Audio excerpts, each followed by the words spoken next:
Wonderstruck is really built out of things that I love, places that I love going. When I was thinking about setting this book in New York, I thought, well, what if I have the kid run away to the Museum of Natural History? Like, what would happen there? The Industrial Revolution was booming, and populations were coming here to New York. The city needed an institution to teach about the relationship of humans to the natural world. The American Museum of Natural History was an attempt to make the best, most innovative scientific museum, but they saw these ways of educating the public as tied to revealing secrets of the natural world. One can only imagine how exciting this place was when it first opened its doors.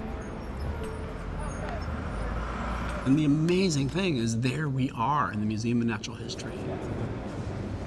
It provides the film with so many opportunities. He comes in, he'll drop his wallet, which Jamie's going to get, and the chase through the museum essentially begins here.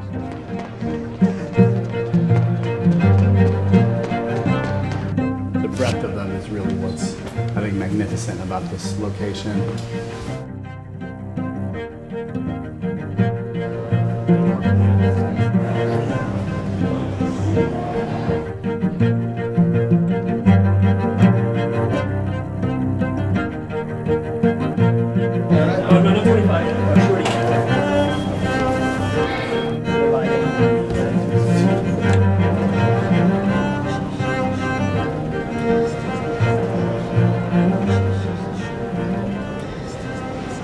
And we'll go off the hand. I mean, it should be surreal. Perfect. All right, so let's. I knew that the wolf diorama would have to be one of the central elements. There's a sense of beauty and mystery in the way the wolves are leaping mid-air. It just always drew me. Shine the flashlight on your own face when I say three, like this, see it? And we'll just put you in position, and you just circle it on your face, and then Joel will circle his light on the wolf face. The wolf diorama is really the epicenter of the narrative, and it runs through the film like an electric current. And by this point, you have slid, right? And then look at him there, Jaden. It's a place where a very dramatic and intimate scene occurs. This plays such a pivotal part in the narrative and the emotional story.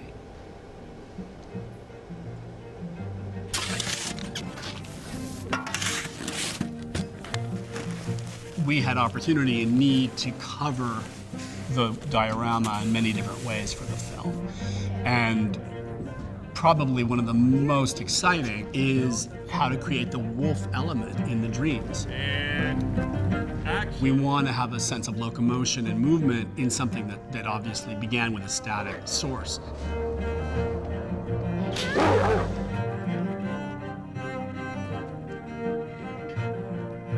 What's really cool about this is that because we're working within intense limitations of something through glass that's static, and you're using the camera to move it around, I think the result is scarier and creepier and more interesting. We really made motion out of stasis and used some of the most rudimentary techniques to achieve that.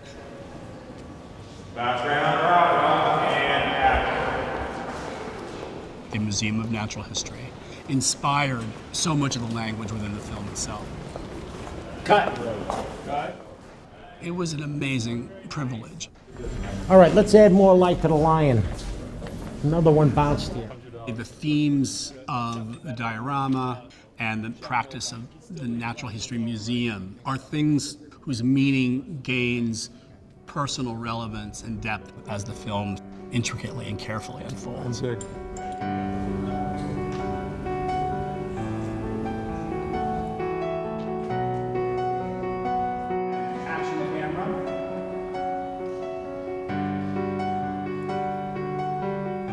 The museum provides this personal one-on-one encounter and this immersion in the natural world that you just can't match. Now, when I look at the story of Wonderstruck, the fact that it's about this boy who ends up at the museum, it feels like it's the most important part, but it just happened because I liked the diorama.